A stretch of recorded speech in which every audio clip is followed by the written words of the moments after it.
From the book of First Peter. The one who is talking in this context is Peter, one of the disciples of Jesus Christ. Not just talking, but the one who wrote this book. And who was Peter? Siguro kung may 12 disipulo ay kalimitang nababanggit si Peter. He was well known for denying Jesus Christ 3 times. Siya po yung tinanggihan ng Panginoon ng higit pa ng 3 beses. It is Peter who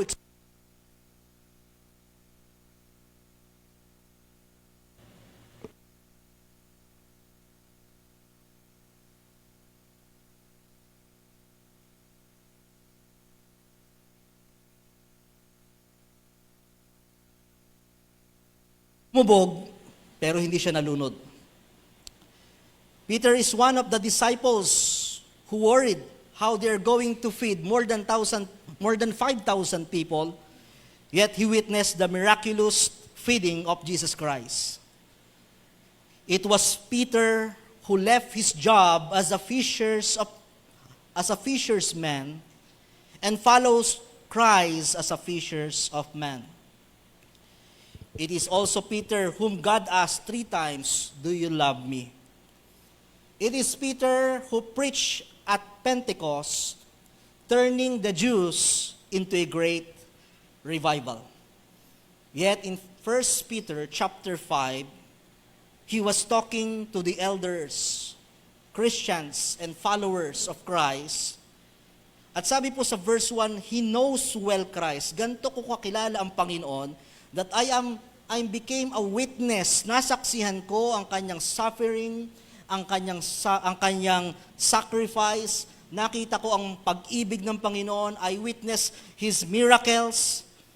That's why, nandun po yung mga ilang payo, magpakumbaba kayo, God resisted the proud. But on verse 7, a great advice coming from Peter, who witnessed the love, the sacrifice, the suffering of Jesus Christ. In all of this, ang sabi ni Peter on verse 7, casting all your cares upon Him, for He careth for you. Nakita ko kung hindi lang paanong naging matagumpay ang Panginoon, nakita ko kung paanong may mga sufferings, may mga problema, but this is one thing that I can tell you, casting all your cares upon Him, for He careth for you. Let's give all of them to Jesus. And the same advices that we can give to the leaders, to the elders, ministers and followers of Christ, that in spite of everything, what we need to do this year 2026 is to cast all our cares upon Him, for He careth for you. Back muna. Yesterday, ako ay nasa Puerto Galera, Friday, Saturday. At every year, after New Year, I isolate myself to think, to contemplate, to finish the vision casting for the Vision Sunday, inventories, making plans and dreams. At sa aking mga pagsusulat, mga pagpaplano, pag-aayos ng mga programa, there is these questions that what if? Kompleto na ang iyong plano, maganda ang iyong pinaplano, meron kang sistema, meron kang dinidesire, but what if? May mga what if, paano kung hindi? Paano kung marami kang plano pero magkasakit ka ngayong taong ito? Paano kung stable ka ngayon pero mawalan ka ng trabaho, bumagsak ang iyong negosyo, malugi kayo? But what if you are working for a vision, but not everyone catch the vision? Paano kung yung mga taong inaasahan mo, unti-unting maging matamlay, mawala sa'yo? What if there will be a dispute or conflict in the family? What if sa kabila ng mga magagandang pangarap natin ngayong 2026, meron ding pangarap ang dyablo na sirain ang lahat ng ito? Life is full of cares. When you say care, it is something that you value, Gusto mo to, pinapahalagan mo to, you desire for it, you think of it. Sa madaling salita, pag sinabing cares, ito yung mga alalahanin mo sa buhay. Ito yung laging bumabagabag sa iyong isip, sa iyong puso. Ito yung mga gusto mong mangyari, pinapahalagan mo, mahal mo. Hindi tayo nabubuhay that we don't care. Maaaring sa ibang bagay, wala na akong panahon para pakailaman yan. Pero in your personal life, we have so much care. At yung mga cares natin yun yung gusto nating mangyari at pinapahalagahan natin. And since you care, there is a fear and worries that what if? Paano kung hindi? We worries about tomorrow. Lalo pa ngayon, katatapos lang ng mga gastusan. Pag nagko-compute na tayo, mukhang napalabis Okay? We worries about tomorrow. Makakapag-matrikula pa kaya? Magbabayad na ulit tayo ng bills? We worries about the pressure of responsibilities. Kaya ko pa kaya sa trabaho? Kaya pa kaya ng katawan ko? Kaya ko pa kayang makisama? Kaya ko pa kayang pagsabay-sabayin ang pagiging magulang, pagiging amo, pagiging trabahador, pagiging church member, ang daming role sa buhay. We worries about our responsibilities. We worries about the pain of loss. Papaano kung ngayong taong ito, hindi na kami buo? Papaano kung yung mga mahal ko sa buhay, umibang lugar? Papaano kung yung mga support team ko, kasambahay ko, kasama ko, unti-unti ang mag-alisan? Papaano kung sa church, yung mga ministers, mapunta sa ibang lugar, magtrabaho na, mag-aral? We have that worries. And even the worries of weakening our strength. Pinoproject na natin, ito yung target natin na maipon, mabayaran, pero nagkasakit tayo. We have that worries. Nung isang araw, nag-uusap kami ng prayer request sa family, wag lang talaga karamdaman. Pag karamdaman ang tumama, ay talagang laglag lahat. But we have that worries. We have that worries for the scarcity of our provisions. Hanggang kailan tatagal? May trabaho pa kaya? Hanggang kailan kaya magbayad? The dimming of our dreams. Mga pangarap na parang lumalabo at parang mahirap matupad. And the fear of the unknown. Yung hindi mo alam pero basta natatakot ka. Alam niyo, ang sarap mangarap para sa taong ito. Yet every heart has its burden. May mga pasan-pasan tayo and every soul has its storm. Maaring sa ngayon, hindi. It may not be now. Alam natin ang katotohanan that every year doesn't run perfectly and smoothly. Wala hong taon na parang walang dumaan. Smooth ang lahat, perfect ang lahat. Maaring lamang ang kasaganahan, pero meron at meron. Kung papaanong sa ating bansa, walang taon na hindi dumaan ng bagyo, bagamat may ibang bansang hindi, gayon din po sa ating pambuhay. There's something and there's someone who will dare to threaten and destroy for what you care. There is someone who will dare for what we care. Iba-iba tayo, pwedeng sa simula pa lang ng taon, dinayanig na agad tayo. Merong mga talagang happy, pero meron namang sa simula pa lang ng taon, parang nagsusunod-sunod agad ang mga problema. Meron namang maayos ngayon, but there will be a sudden change. Hindi natin alam. Buwan ng pag-ibig, buwan ng puso, pero doon pala kayo nagkagalit, doon ka nagkasakit, doon ka nagkaproblema. Or pwede namang maayos ang buong taon, pero yung huling bugso ng taon, doon pala bubuhos ang bagyo at problema. Katulad sa ating bansa, kalimitang tumatama ang maraming bagyo sa pagtatapos ng panahon. It can be on the start, it can be on the middle, it can be on the end. Naalala ko nung isang araw, nalulungkot ako. Meron akong classmate dyan sa Pinamalayan at nabanggit kasi ni Jane, Kuya, masarap yung ubi cake. Umorder tayo ng ubi cake. Sabi ko, ititingnan ko, malayo pa kasi yun. Nung i-chat ko yung classmate ko, ay nakita ko yung post niya tungkol sa kanyang kapatid. Galing kayo doon, multimedia team, di ba tumambay tayo doon, Brother Aiden? Yung classmate ko, tas yung kapatid niya, kabarkada ko rin. December 25, masayang-masaya. Sina Onin, Tore. Masayang-masaya sila, magkakapatid. Wala nang mga magulang. 2 na lang ata sila magkapatid. From abroad, umuwi. Para magkasama na lang. 25, nandun daw, nagbibidyo okay, nagbibilyar. Masaya ang Pasko. Maayos ang lahat. Nagpahinga, natulog. Nung gabi ng 25, hindi na bumangon. Walang sakit yun. Masaya nung araw na yun. Malakas yun. Ang nakakalungkot pa, 25 Pasko. 26 birthday niya. Kung tutusin, tapos na. Kota na for this year. Happy na. Hindi natin alam. And the same with what we care. Somebody will dare to destroy what we cares. Maaring ngayon, niniliglig ka na. Maaring ngayon, smooth ang lahat. Maaring sa kalagitnaan or maaring sa katapusan. Yet in the middle of every chaos, Peter gives us this comforting command. Kailanman yan, casting all your cares upon Him, for He careth for you. Ibigay mo sa Diyos ang lahat ng iyong alalahanin. And this verse invites us to trade, ipagpalit natin ang ating anxiety for assurance and our faith for our fear for faith. It is not just a verse to quote or to memorize or to cast, or it's not just a mantra to spell, it's a truth to live by. 1 Peter chapter 5 verse 7, I hope you memorize this from your heart.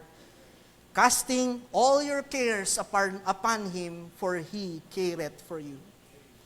Isa sa mga verses na dali natin sa taong ito. And this morning, I want to share 3 things. Isang verse lang ito, pag muni-munian natin, give them all to Jesus. First is the command to cast. Isang utos na ibinili ng Diyos, hindi lang kina Pedro, hindi lang sa mga apostol, sa bawat mananampalataya, it is a command to cast. Sabi dito, casting all your cares. In this word, the word casting, it implies an action. Pag sinabing casting, it is a deliberate handling over of what weighs us down to the one that's strong enough to carry it. Pag sinabing casting, pagsasalin. Yung isang bagay na nahihirapan kang buhatin, pero ipapasa mo sa may kakayahan na dalhin ang bigat na ito. Sa madaling salita, when we say casting, ito ay pagsasalin ng ating pasanin. And it is a command for us to cast all our cares. This is not an opinion.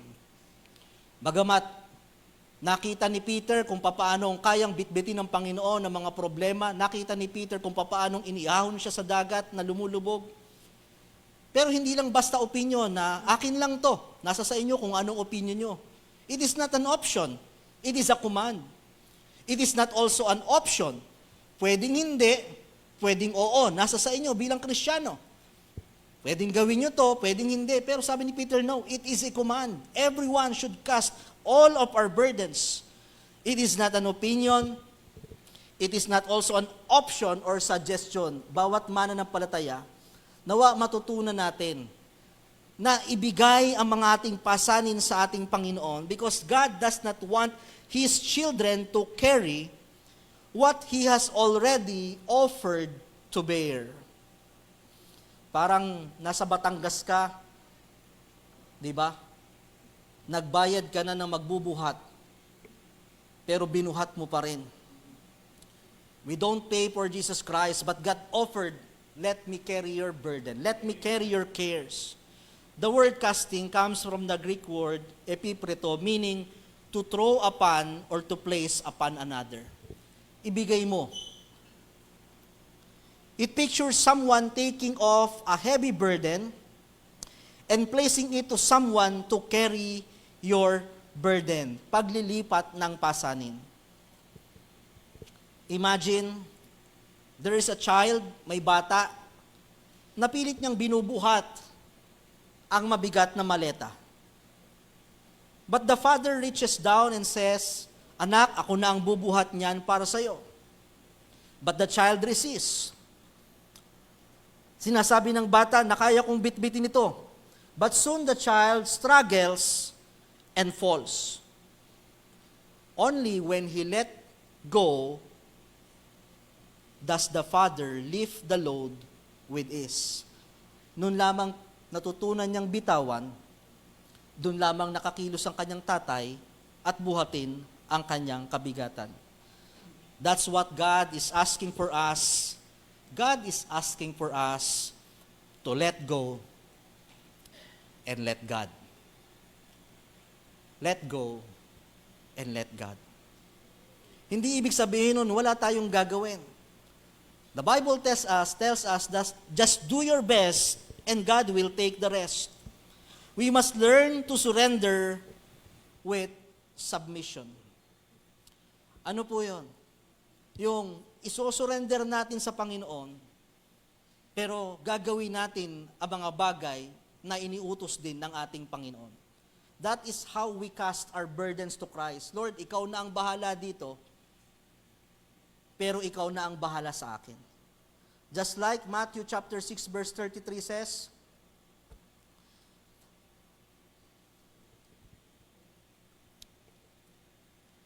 seek ye first the kingdom of God and His righteousness. It speaks about surrender. Speaks about submission. Mag-submit ka sa Panginoon. Seek ye first the kingdom of God and His righteousness. But all these things shall be added unto you. It speaks about surrender. Wala ba akong slides dyan? Some believers pray, but then they pick their burdens back as soon as they finished praying. Marami sa ating nananalangin, Lord, ito na, iyon na ang aking pasanin. Pero mamaya, Lord, akin na nga uli. Bakit hindi pa gumagalaw ang baso? Wala pang nangyayari sa ginagawa niyo, akin na uli yung pasanin ko. The Bible commands us to cast all our burdens upon Him. Nananalangin tayo, pero pagkatapos, magulo pa rin, hindi pa rin tayo panatag, hindi pa rin tayo payapa. Alam niyo pa, one of the first and greatest answered prayer that God can give to your answer, regardless of it is yes, no, wait. Ang pinakang dakilang sagot ng Panginoon sa panalangin, yung nanalangin ka pero naging payapa ka na. True casting means leaving it there, because if God is big enough to save your soul, He's big enough to sustain your life. Give them all to Jesus. First is the command to cast. Second is the comprehensiveness of His care. Casting all your care. The word comprehensiveness. Ano ba yung salitang comprehensive? Mga nag-exam kayo, estudyante, meron ba kayong comprehensive exam? Okay, pag sinabing comprehensive, medyo malawakan to. Okay, from start to finish. Sa mga insurance, anong ibig sabihin ng comprehensive insurance? Mas maraming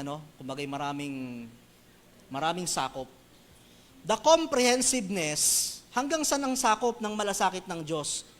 Casting all your cares. The command is all. God can cater all, so bring it all, give them all to Jesus Christ. Notice the little word all. Hindi sinabi ng Panginoon, not some, baka dyan, yung mga talagang hindi mo na kaya. Sabi ng Panginoon, maliit o malaki, ibigay mo sa akin, isurrender mo sa akin. Not only the big problems, but all, every care, every concern, every confusion, every steps. It is all and not some. Why? There's no burden too heavy and not too detailed, too small for His loving concern. God can cater it all. Merong isang manggagawa, and he was well known for his prayer life and faith. George Mueller from England Ang isa sa kanyang ministry ay ang orphanage. He adopted or catered more than 10,000 children. Pero sa kabila ng lahat ng ito, kilala siya for his radical provisions for his orphanage through faith and faith alone. Sa dami ng kanyang pinapakain, hindi siya nanghihingi, hindi siya tumatawag ng kampay sa mga gobyerno or kung ano paman. Lahat yun ay bunga lamang ng panalangin. No donations. He only relies solely on prayer and unexpected blessings. He influenced the life of Hudson Taylor, one of the greatest missionary in China. Ang isa sa mga kilalang naging buhay ni George Mueller, he is a man who prayed for every details of his life. He was exemplified by famous instances where a baker and a milkman arrived with food just as children face an empty breakfast table. May pagkakataon, ang dami nilang papakainin mga bata, hindi nila alam kung saan kukuha. But they just pray. Merong dumaan na karawahe, nasiraan, kaysa mapanis ang gatas, ibinigay. Merong tinapay na kung saan nagkaroon ng aberya, binigay. Laging ang Panginoon may provisions. And George Mueller, known for his faith and prayer, once said, sinabi niya, the beginning of anxiety is the end of faith.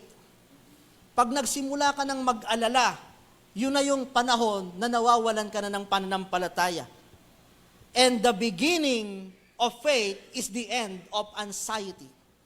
Pag nagsimula ka ng manampalataya, doon na rin mag-uumpisa na unti-unti kang hindi mag-alala. Because you cannot mix fear and faith. At si George Mueller, he prayed for even small details of his life. Lalabas sila, ipagpe-pray niya ang panahon, ipagpe-pray niya ang daan, ipagpe-pray niya ang provisions, bukas, mamaya. Every steps of the way, he prayed. Because George Mueller learned that we must cast all of our cares. Alam niya yung kayang gawin ng Panginoon. So why do I need to bury when someone can carry? George Mueller learned that God's love is not partial. It is personal. He knows the number of our hairs on your head, and if He can count your hair, He surely cares for what you heard. Kaya napakaganda po, may this year we develop the habits of fasting and prayer. Matutunan natin, prayer should not be our last resort. It should be our first and part of our daily maintenance. Alam na alam niyo yan, maintenance, mga seniors. Kailangan ko na to, araw-araw na ito. Ganon din sa ating buhay. Ibalik natin yung ating panahon na talagang tayo ay nananalangin, hindi lang sa mga panahong tayo ay nalulunod na, nadadapa na, but in every details, because the command is to cast all, the comprehensiveness. Napakalaki ng assurance, ng insurance na ibinibigay sa atin ng Panginoon, that you can cast all. Thank God, last time we have our prayer vigil, na kung saan, hindi lang tayo basta nanalangin, we cast all the burdens that we have. We pray personally, we pray for our family, we pray for our friends. It is a 3 hours marathon of prayer and praises. We pray for OBBC churches, for other missionaries, we pray for the government, we pray for our church members, we pray for our bishops, for our ministers, all that we cares for this year. Nawa mga kapatid, hindi lang dito nagtatapos, kundi magkaroon tayo ng habit na talagang muli tayo at ma-enjoy natin yung ating pananalangin sa ating Panginoon. Develop a prayer life. Sabi nga, pwedeng tapos na ang plano mo, pwedeng naisulat mo na yan, pwedeng alam mo na yung mga bagay na gagawin mo, but it's another thing to cast all our cares upon Him. Lahat tayo may pagkukulang. Hindi na para tumaas ang kamay kung sino pa sa atin ang may prayer life. Pero alam ko, kahit ako po nagkukulang din, ngayon, kung tayo ay nagkukulang, hayaan nating magpapuno ulit tayo sa Diyos. Ang ganda niyan, balik natin prayer time. You can talk to God, ako may kanya-kanya tayong mga prayer place. Ang aking prayer place ay sa sasakyan. Diba? May mga time na lalabas lang ako or bago mag-ano. Kasi minsan, pagka mga medyo maingay pa, magulo pa, you look for somewhere that you can pray. Hindi kailangan sobrang haba. Pero at least every day you talk to God. May mga pagkukulang kahit pagtutulog na, hindi ko na minsan nagagawa. Pagigising. But don't miss a time that you cast all your cares upon Him. May daily habit, alam na mga workers yan, madaling araw pa lang, sinesend ko na sa kanila ang things to do. Kahit sa akin, alam ko na ang gagawin ko maghapon. But sometimes we forget, the first thing you need to do is to pray for it. You pray, Lord, ito yung mga gagawin ko maghapong ito. Pero minsan nakakalimutan natin yun. Diretso na tayo, kaya ko na to, gagawin natin to. We may not know. Pero sabi ng Panginoon, hindi ka lang lalapit pag talagang gipit. Every day, in all thy ways, acknowledge Him.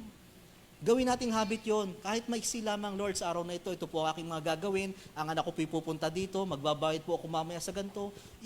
Even small details of your life. Because let's benefit from the comprehensiveness of His care. And number 3, the last, let's look at the comfort of His concern. Casting all your cares, that is the command to cast all your cares, the comprehensiveness, at sabi dito, for He careth for you, that is the comfort from His concern. This is the reason why we can cast to God. Ito yung dahilan bakit kaya natin at pwede nating ibigay sa Diyos ang ating pasanin because it's not a blind faith. Hindi ito bulag na pananampalataya na parang katulad ng mga linalagay niyong mga pera at bilog pag bagong taon na pwedeng oo, pwedeng hindi. Hindi ito katulad ng mga pungsoy or mga kung ano pa man na mga bulag na pananampalataya. We can cast it to God because it is not a blind faith, it is a base faith. First, it is based on the Word of God. Pangalawa, it is based on the living testimony. Hindi na para pag-usapan muna natin sina Apostol Pablo, sina Pedro, kayo ang mga buhay natin ay isang buhay na patotoo na kung saan sa pamamagitan ng pananampalataya naitawid tayo. It is based on the Word of God, it is based on the living testimony, and it is based on His character or the character of God. Why we can cast? Bakit masarap magbigay ng mga pasanin, ng mga problema sa Panginoon? Why? Because based on His character, we can see why it is so happy and there's security for us or for God to carry our cares. Unang-una, bakit masaya at bakit panatag ang loob mong dalhin ang mga pasan na ito sa Panginoon? Because of His character, number 1, because He is willing to carry our cares and burden. Willing. Yun ang pinakamahalaga sa lahat. Willing. Tayo, we are people who are concerns. Pero pagka paulit-ulit na rin, di ba?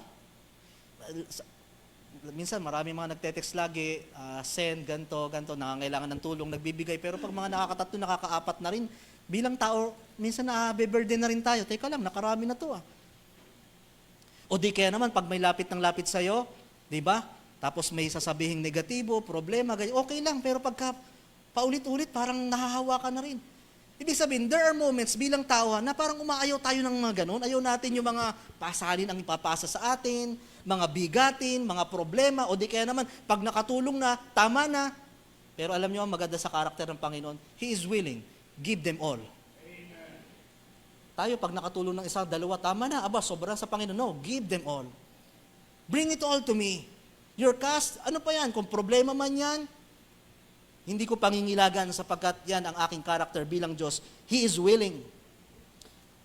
Pagpalagay na willing kang makinig, willing kang tumulong, lumalapit sa yung taong problema, willing kang makinig, willing kang tumulong. Pangalawang karakter, are you able? Kapatid, nakakalungkot naman yung kwento mo, kaya lang, wala rin ako . Kapatid, paano kita tutulungan? Kita mo, pares tayong may sakit. Kapatid, paano kita tutulungan? Ako nga mismo, hindi ko maayos yung aking problema dito. The second character of Jesus Christ, He is not just willing, He is able. He is able to carry your burden. On that cross, pinasanan ng Diyos ang kasalanan na mabibigat ng buong mundo. If He can carry our sins, why not He can carry our sustenance? Kayang pasanin ng Diyos. If we have a big problem, we have a bigger God because He is not just willing, He is able. Number 3, characters of Jesus Christ. He is not judgmental. He is just, but not judgmental. Alam nyo, pag tayo lumapit sa tao, nature natin itong tao eh. Buti na lang nga, hindi tayo ang Diyos. Tutulungan kita, pero papagalitan muna kita. Sesermunan muna kita. Bakit kasi ganyan ang ginawa mo? Bakit ka bumili? Sinabi na sa'yo wag mo na, ang dami. Kaya minsan nakakahiya ng lumapit. Di ba? Kumbaga, bubuuin kita, pero dudurugin muna kita. May puntos din naman yun, pero alam nyo sa Panginoon, hindi mo na kailangan magkunwari. Kaya minsan nakakapagsinungaling tayo sa tao, hindi natin masabi lahat. Kasi nga, baka ito lang yung kaya kong sabihin.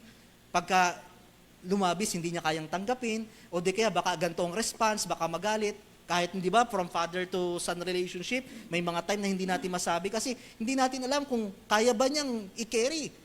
Pero alam niyo sa Panginoon, bakit masarap? He is not judgmental.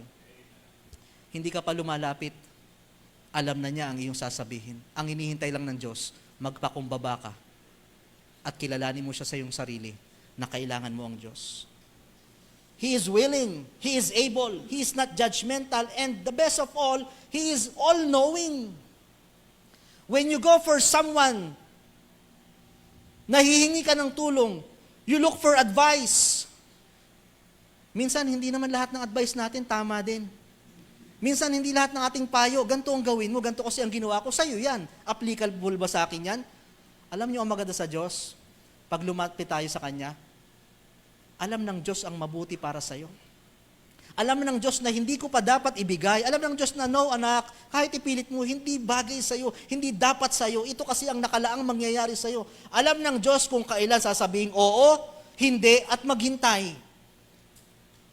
Pero ang problema sa ating mga tao, ang gusto lang natin pakinggan, yung yes. That's why when we come to God, hindi sumasagot, hindi nangyayari, we look for other comforter. We look for someone who will tolerate our desires and our justifications. But we must remember, masarap lumapit sa Panginoon because He is all-knowing. Lord, ito talaga yung gusto ko. Meron akong reason bakit ito. Pero I surrender and I submit to your knowledge. Baka ito lang nakikita ko. Halimbawa, ito, kita ko siguro yung kanto dun mamaya ng McDo. Di ba? Kita ko yung kanto ng McDo. Pwedeng sabihin ko, Amir, pwede kang lumakad hanggang doon sa may kanto. Kita ko yun eh. Pero yung sa papaliko sa Robinson, hindi ko alam, may nagbabari lang pala. O sabihin natin, hindi pa pumuputok, hindi alam. Ang Diyos hindi nakatingin sa baba, nakatingin sa taas. Alam niya ang bawat corner. Maaring, ba't hindi sinasagot ng Panginoon? Wala namang masama doon. Kailangan ko talaga to. Alam ng Diyos ang every steps of the way. Amen. And if you cast all your burdens to God, ibinigay mo na sa Diyos, alam na ng Diyos yan. Kaya marunong ka rin tanggapin, pag sinabi ng Panginoong maghintay ka, hindi pa dapat. At kung may mga sumarado mang pinto, pinipilit mo kasing buksan kasi ang alam mo, yan lang ang pinto. Hindi mo naiintindihan, kayang magbukas ng iba't ibang pinto ng Diyos sa buhay mo. Ang alam lang natin, ito lang yung way para ako'y mabless, para ako'y magkatrabaho, para ako'y magkaroon ng provisions. We must remember, the reason why we can cast our burdens and cares for God, because He is willing, He is able, He is not judgmental, and He is all-knowing. He doesn't just care about you, He cares for you. It seems the same, but when we say He cares for you, it is something personal. Alam niya ang bawat isa sa atin. The word caret means to be actively concerned and involved. Alam niyo, hindi maganda ka sa Panginoon, hindi lang siya basta nag-aalala, may gagawin siya. Magkaibang bagay yun eh. Pwede tayo magpakita ng concern. Ako, nakakaawa naman si kapatid. Ganito. Concern tayo. Pero ang Diyos, hindi lang basta nag-aalala, may gagawin siya. When you cast your cares, you are not just tossing them into the air at bahala na kung ano mangyayari. You are placing them in the hands of a loving Father who is both willing and able to carry your burden. Amen. Yan ang maganda, na hindi tayo parang suntok sa buwan, na parang nag-wish tayo na bahala na. Alam natin, May sariling paraan ng Panginoon. Just like Mark chapter 4 verse 38, dumating sa punto ng kanilang buhay, naglilingkod sila sa Panginoon, hinahagupit sila ng bagyo, at someone asked, Lord, sumusunod kami sa iyo. Master, carest thou not that we perish? May pakialam ka ba sa amin? Lulubog na ang bangka, natutulog ka lang dyan, carest thou not? Ikaw ba'y nagmamalasakit? And God proven that day, God stand and says, be still. Pinapayapa niya ang lahat because God cares for you. One of the great writers of our hymnals, yung ating mga binabasa at mga pinapakinggang gospel, is Frank Greaf. Ang kanyang story, he was broken, maagang nawala ang kanyang mga mahal sa buhay, nawala ng trabaho, he started living in a far away place na kung saan binubuhay niya ang kanyang kapatid. Hanggang sa namatay pa ang kanyang kapatid, at nung namatay ang kanyang kapatid, siya isang mananampalataya na. Sa kanyang paglilingkod, akala niya magiging breakthrough na yung kanyang pagkilala sa Panginoon, but it seems that hindi umiikot ang gulong ng palad. Until he listened to a song, What a Friend We Have in Jesus, he was encouraged, at during the time when he was alone, nabuksan niya ang kanyang Biblia sa 1 Peter chapter 5 verse 7, saying, casting all your cares, for He careth for you. May mga katanungan siya sa kanyang buhay, Lord, are you concerned with me? Do you have care for me? Do you care that I perish? Do you care about my job? Do you care about my family? Sa kanyang tanong yon, nagawa niya ang isang liham, ang isang awitin, na popular sa ating lahat, Does Jesus cares? Just like him, we have questions. Does Jesus cares? When my heart is pained, too deeply for mirth or song, as the burdens press, and the cares distress, and the ways grows weary and long. Ang dami niyang tanong, kine-question niya ang Diyos, hindi masama na tanungin natin ang Diyos. Pero bandang huli, sinagot niya rin niya, does Jesus cares? On the chorus, he says, oh yes, He cares. I know He cares.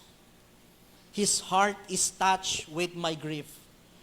And when the days are weary, and the long nights are dreary, I know my Savior cares.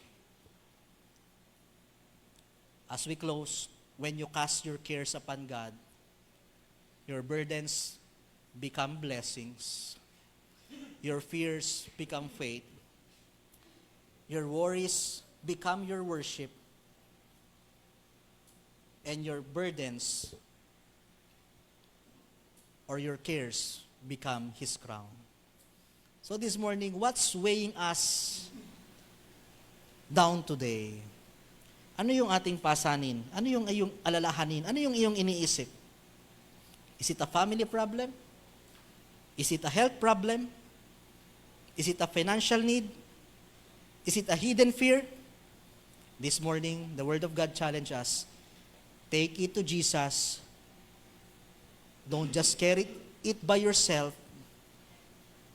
Give them all to Jesus.